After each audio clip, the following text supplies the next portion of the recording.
Desde 1990, o brasileiro conta com o Código de Defesa do Consumidor. A lei avançada e elogiada por outros países foi feita por uma comissão de juristas que já estudavam o assunto. A máxima de que o cliente tem sempre razão pode ser esclarecida quando se tem conhecimento do código. Para entendermos mais sobre o assunto, o Câmara Debate recebe o secretário do Procon de João Pessoa, Elton René. Ele é especialista em direito do consumidor e vereador licenciado da capital.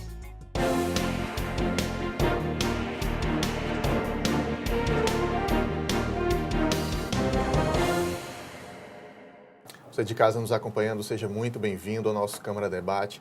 Secretário também, vereador, o senhor já é de casa, bem-vindo mais uma vez ao nosso programa. Eu que agradeço, Fael, e a todos os telespectadores aqui da TV Câmara. Vereador, a gente tem um Código de Defesa que realmente é referência para outros países? Temos. O Código de Defesa do Consumidor é a Lei 8.078. Ela, apesar de, diga-se de passagem, nós assimilamos muito das instruções normativas de outros países, A gente absorveu isso, nós adaptamos a nossa realidade no Brasil e hoje em dia nós exportamos também. Quer dizer, o Código de Defesa do Consumidor brasileiro, ele é uma referência em alguns países, principalmente da Europa. Ele é de 1990, não é isso? É de 1990. Há alterações de lá para cá que o tornaram ainda mais rígido ou ainda mais beneficiando o consumidor? Na realidade, ele não é nem rígido, viu, Fael? O código ele é verdadeiramente uma espécie de bússola, ele é algo que ele norteia realmente as relações de consumo. Olha que interessante. O código ele é de defesa e proteção do consumidor, mas ele rege o nivelamento, a harmonização das relações de consumo de quem? Consumidor e fornecedor. E ele permite, através do seu artigo 4, se eu não me engano, dentro das políticas públicas de defesa do consumidor, essa harmonização entre consumidor e fornecedor. Ele permite, inclusive, que o fornecedor faça parte de determinados estudos constantes nas transformações mercadológicas. Então, ele, na realidade, ele é um grande aparelho de orientação, tanto para o consumidor e para o fornecedor. Mas ele, evidentemente, ele é protecionista, ele é algo que vem proteger toda a sociedade como um todo. Mas ele, dentro dos seus mecanismos, ele prevê situações em que o fornecedor também possa se proteger contra outros fornecedores que venham agir, por exemplo, de má-fé numa relação de consumo, práticas abusivas no comércio em geral, concorrência desleal. Quem é que vai denunciar isso nos modos do Código de Defesa do Consumidor? É um próprio fornecedor que está sendo lesado, porque no final das contas, toda a sociedade está sendo lesada por uma prática abusiva, por um ato, digamos assim, equivocado de algum fornecedor. Então, ele é realmente algo inovador nesse sentido e harmonizador. A questão das transformações mercadológicas, que traz consigo também o intuito de modificar, evoluir o Código de Defesa do Consumidor, isso é latente, Já tem projetos que estão caminhando, vai haver mudança no Código de Defesa do Consumidor, o que é bom, Ou seja, de 1990, temos o quê? Temos 2000, temos 2014, estamos em 2014, portanto, o Código de Defesa do Consumidor não tem nem 30 anos de idade, Então, nesse período de tempo já vai haver transformação. Isso mostra que a sociedade de consumo, ela carece dessa transformação constante e o Código tem acompanhado. Apesar dos seus mecanismos, eles já abarcarem muitas das situações que hoje em dia nós já nos encontramos. Por exemplo, o artigo 7 do Código de Defesa do Consumidor, quando traz, o artigo 49, quando ele traz consigo o prazo de 7 dias para a desistência da compra fora do estabelecimento comercial. Como é que a gente aplica isso hoje? Através das compras da internet. Quando foi feito, eu acho que o legislador não pensava em internet em 1990, mas hoje é perfeitamente aplicável essa situação. Mas tem algumas situações que elas merecem realmente uma adaptação para os dias atuais. João Pessoa tem uma própria secretaria, criada exatamente... Primeira secretaria do Nordeste. Quando inclusive. o senhor assumiu, Quanto tempo já tem a secretaria? Desde maio do ano passado. Qual o balanço que já é possível fazer desse trabalho e de ter sido a pioneira, ter sido exemplo para que outras capitais e outras grandes cidades pudessem olhar? Veja, a própria situação do órgão de defesa consumerista, a pujança que isso traz quando secretaria. Setor público não é fácil para ninguém. Engana-se que pensa que que dentro da administração pública você, digamos assim, conta história. Pelo contrário, você tenta fazer história no sentido de você administrar realmente um mecanismo novo.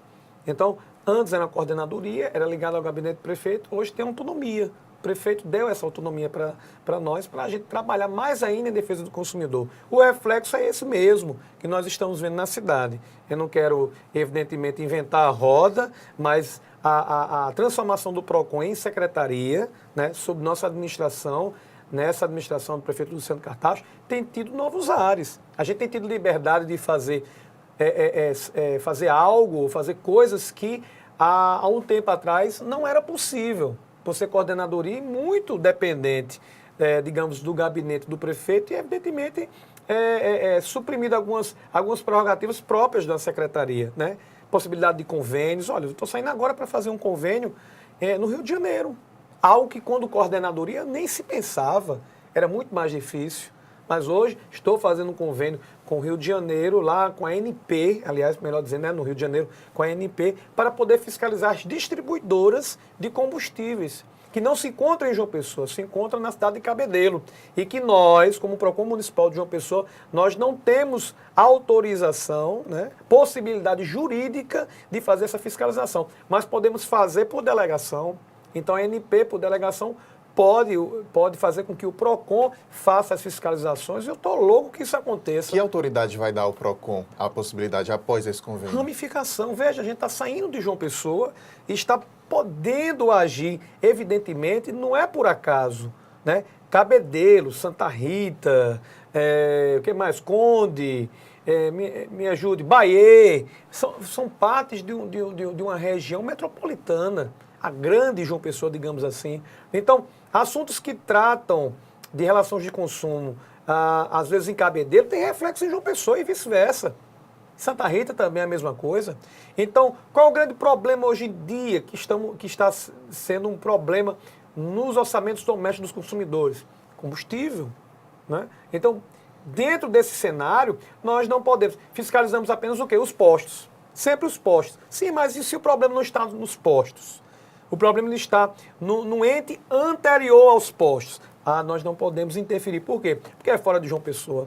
Mas agora ele tem uma ligação com João Pessoa e nós podemos, por delegação, fazer as fiscalizações também, requerer documentos, evidentemente multar, se a gente entender que está havendo práticas infrativas perante o Código de Defesa do Consumidor em nome do município de João Pessoa. A partir de quando o PROCON já vai poder ter essa autonomia? A assinatura vai ser daqui a mais ou menos 2 dias, quando chegaremos ao Rio de Janeiro, na NP de lá, já está tudo marcado, vai fazer um pequeno treinamento com o pessoal, onde faremos também uma visita nos PROCONs de lá, absorvendo um pouco da experiência deles e, se Deus quiser, na outra semana já colocar o carro na avenida.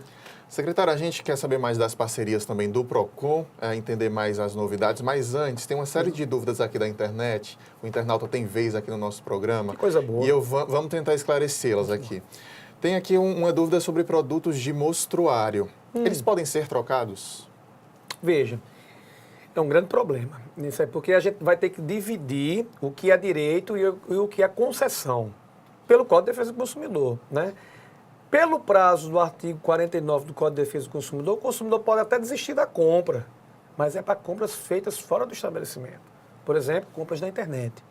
Quando se tem a compra dentro do estabelecimento, hoje em dia, não se pode haver troca de produto, nem tampouco desistência da compra desse produto. A não ser que o produto ele venha com vício, ele venha com um defeito popularmente conhecido e, evidentemente, a loja tenha uma política de troca desse produto. Se ela tiver uma política de troca, estabelece 2 dias, 3 dias, 4 dias para a efetiva troca, aí vai ter que se cumprir aquela política de troca. Se ela não tem, então não tem o que se discutir. A não ser que tenha defeito, mas mesmo assim, na questão do vício, como eu falei, mesmo assim tem que ir para uma assistência técnica e passar um prazo legal de 30 dias para aí sim o consumidor ter direito ao novo produto ou ao dinheiro de volta. Esse é um dos mecanismos que precisa ser aprimorado em dias de hoje, né? Mas nós estamos conversando com o pessoal do CDL e da FEComércio para a gente ampliar o prazo dos 7 dias, que é da desistência, para a gente ampliar para trocas de produto comprado nas lojas. Então, o consumidor, ele poder ir à loja, comprou o produto, chegou em casa, está quebrado, trocar. no prazo de 7 dias. Agora, por que 7 dias, Fael? Porque hoje em dia todo mundo trabalha muito, o tempo é muito corrido e você só tem um final de semana para você ver algum produto que você adquiriu, evidentemente. Então, é nesse prazo do final de semana que o consumidor vai saber se o produto realmente ele está contente do seu serviço ou da sua funcionalidade ou não. Mas isso é um trabalho que é com o tempo.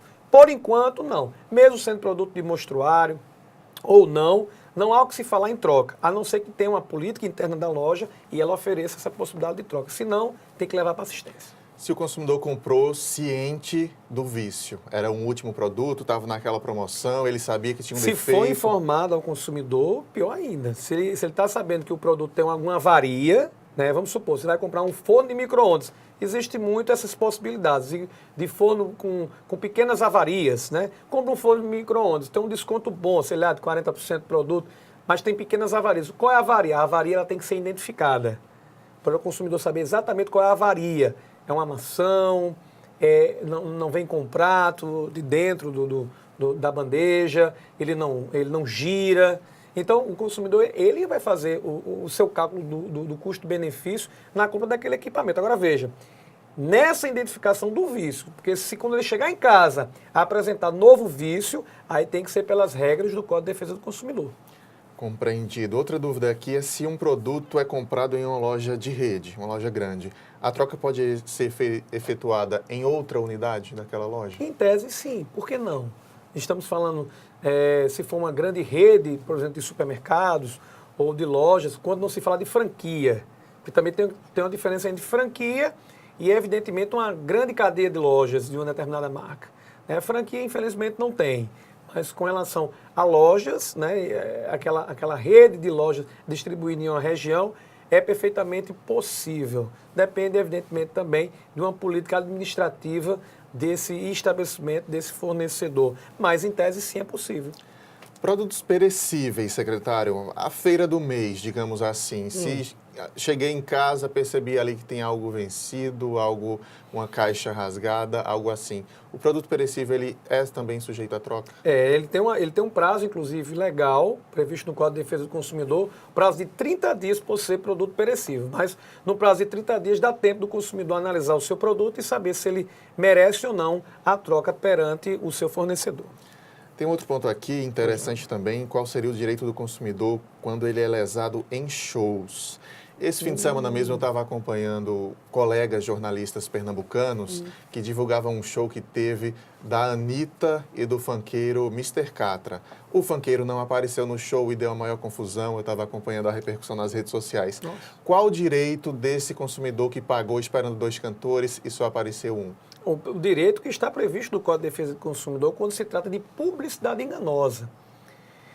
Veja, a publicidade enganosa ela é assimilada no Código de Defesa do Consumidor com ou não dolo. Ou seja, se o fornecedor ele teve a intenção de prejudicar o consumidor, ele sabia que aquilo ia acontecer, que o determinado, enfim, o determinado produto, ou no caso aí, o determinado cantor não viria, ou não.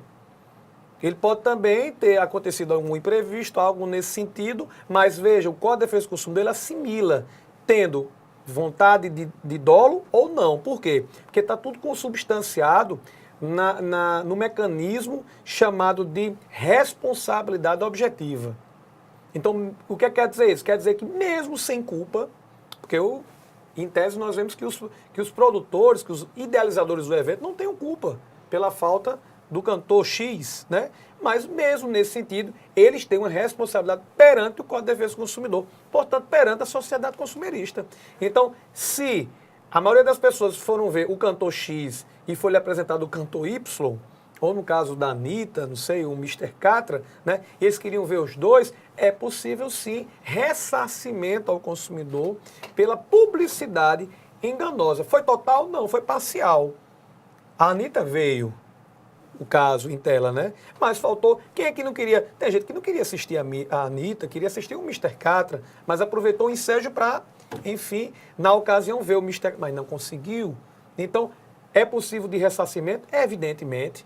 Ressarcimento de todo o custo desprendido daquele evento, o pagamento do ingresso e e indenização por danos morais, se for o caso. Se a empresa não se pronunciar, deve então o consumidor procurar o PROCON.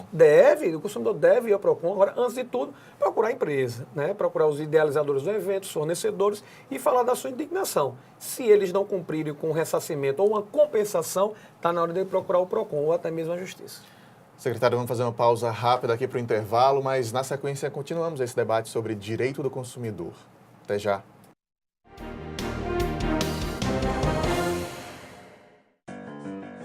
Você fica constrangido quando encontra uma pessoa com deficiência?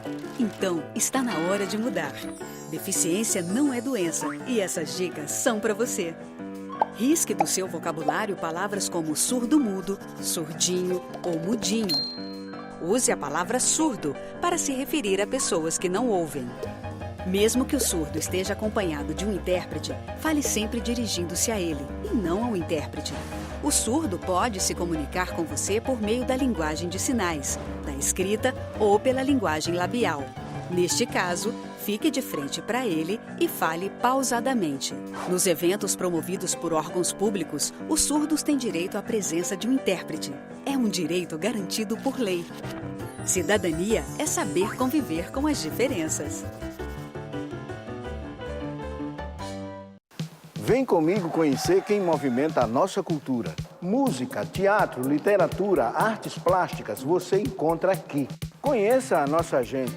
Se liga na Câmara. Venha fazer um passeio pelos bairros de João Pessoa. Conheça histórias e personagens pra lá de interessantes. Se liga na Câmara. Acompanhe as ações dos parlamentares que trabalham para melhorar a qualidade de vida dos pessoenses. Os projetos beneficiam você. Se liga na Câmara. Leis curiosas pelo mundo. Você sabia que numa cidade do Canadá é proibido capturar peixe com as mãos? Tem também uma cidade na Inglaterra que não permite beijos nas estações de trem. Ah, e em Haifa, lá em Israel, você não pode levar de jeito nenhum um urso para a praia. Existem leis que você não conhece, mas as de João Pessoa você pode conhecer. Acesse o site da Câmara Municipal e veja todas as leis municipais e os projetos que estão em tramitação na Câmara. Transparência é cidadania e a gente leva isso a sério. O Câmara Debate está de volta, hoje discutindo o direito do consumidor. Nosso convidado é o secretário do PROCON de João Pessoa, Elton René. Secretário, deixa eu voltar com mais dúvidas da internet. A respeito de cobrança com desconto à vista. Quando alguma loja faz aquela propaganda que à vista tem um desconto. Esse à vista significa pagar de que maneira? Existem duas modalidades de pagamento. Existe a prazo e à vista. Não existe à vista em dinheiro, à vista em cartão, à vista no débito. Isso é um invencionismo do mercado. À vista pode ser qualquer uma dessas opções. Claro. Posso pagar no débito, posso pagar em cash, como a gente chama. Cash, enfim. Ou até no crédito para o vencimento, Pode, claro, até porque o que é o cartão de crédito e o cartão de débito? É uma facilidade, é um sistema de segurança que é oferecido ao consumidor, né, pelos fornecedores. E o consumidor ainda tem que pagar pelo uso desse serviço, aí fica demais, né? Então, acontece, às vezes, das lojas, por exemplo, 10%, oferece 10%, 15% de desconto à vista. Quando o consumidor chega com cartão de débito, aí diminui para 5%, está errado. Tem que prevalecer os mesmos descontos, como se estivesse pagando em dinheiro. Por quê? Porque as modalidades de pagamento é prazo ou à vista. Então, existe até um projeto, Fael, na Câmara dos Deputados, em Brasília, para que mude isso, para que seja admitida essa cobrança, né? Que é, para mim, um retrocesso tremendo na defesa do consumidor, no direito do consumidor. Porque, ora, como é que eu vou pagar pelo serviço que é de outro, né? É o comerciante que tem um serviço de cartão de crédito para atrair os consumidores. Então, se ele atrai, ele que tem que ter o ônus dessa atividade, não o consumidor.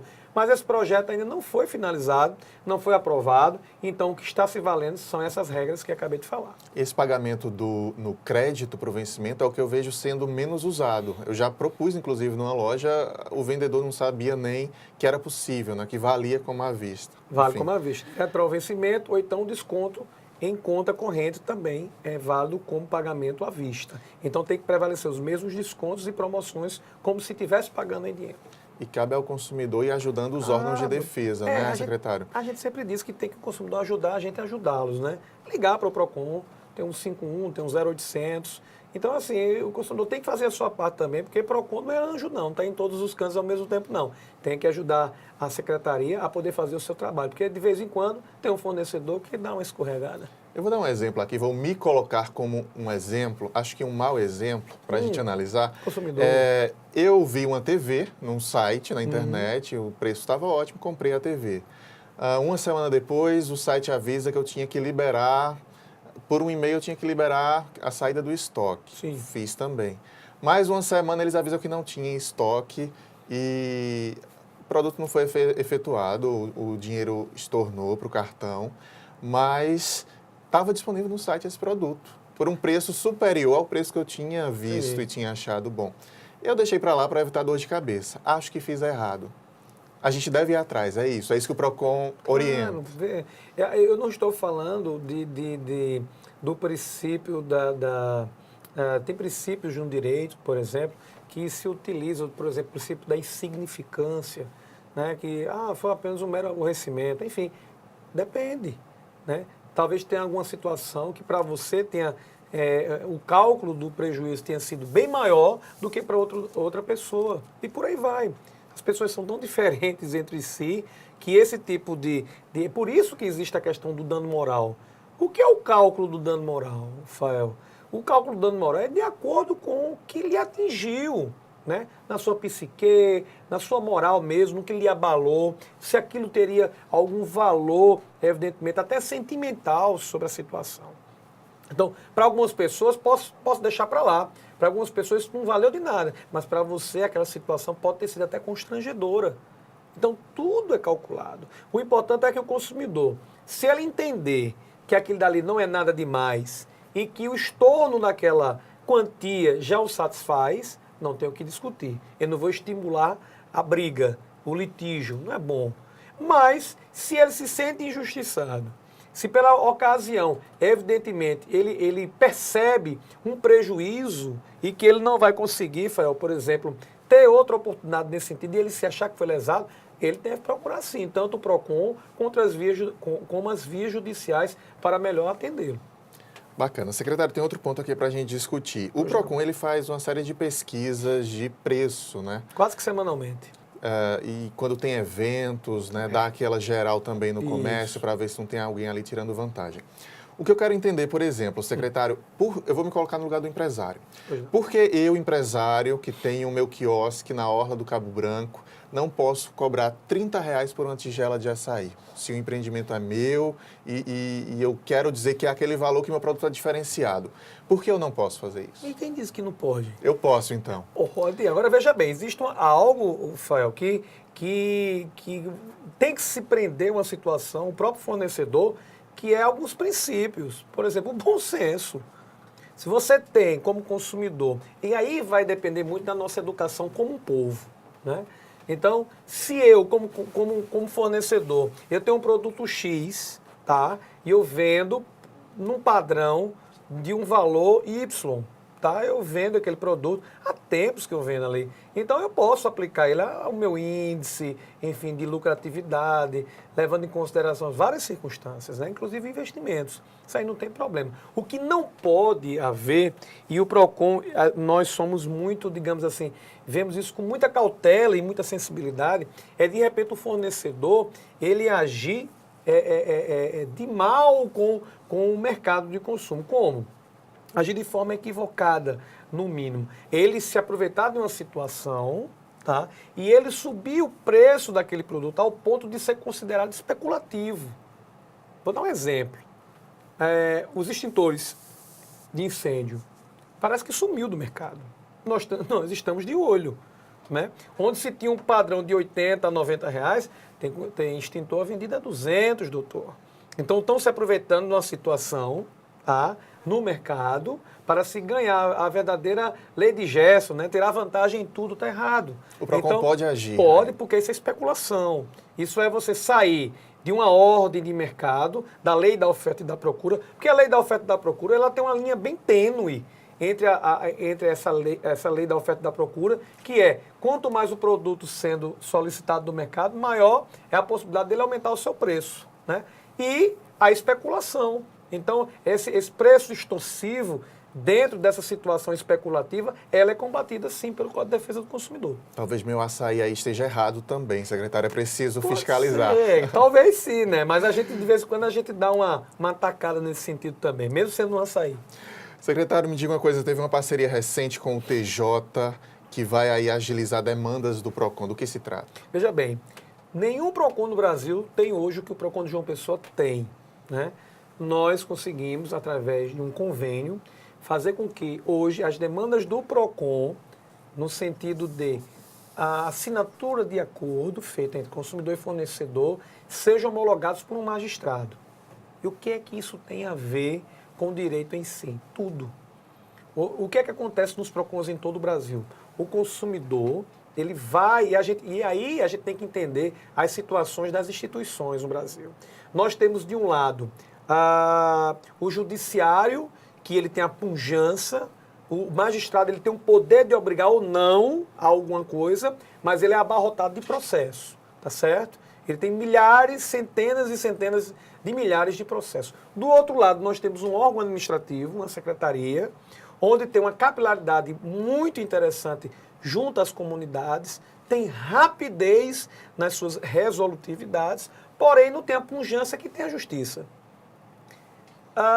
Fora isso, grande parte dos processos que não são resolvidos a nível administrativo, eles se desaguam no judiciário, contribuindo mais ainda para o abarrotamento de vários procedimentos na justiça, né? Então, qual é a grande sacada? É você juntar essa capilaridade, essa possibilidade, essa rapidez do PROCON, de um PROCON, com a pujança da justiça. Você junta os dois, o que é que nós temos? Hoje nós temos uma secretaria onde os termos de audiências administrativos acordados são homologados pelo juiz. Ou seja, aquele termo de audiência não é mais um título executivo extrajudicial, onde pode ser discutido, onde de repente muitos dos juízes nem sequer prestam atenção, bem da verdade, nem davam a verdadeira atenção, até por uma questão realmente de adaptação daquela situação. Hoje nós temos um termo que se transforma num título executivo judicial. É o próprio magistrado, é o próprio juiz que está assinando esse termo. Ou seja, o consumidor não precisa mais, Rafael, nos casos de descumprimento do acordo, por exemplo, que ainda tem também a situação onde é feito o acordo no PROCON, em cerca de 75% dos casos que são resolvidos, vai lá 30%, 40%, a empresa conhece a fragilidade do sistema e não cumpre o acordo no PROCON. Cansa o consumidor, faz com que o consumidor abra o seu processo totalmente do zero na justiça e vai lá 2 anos na busca do seu direito,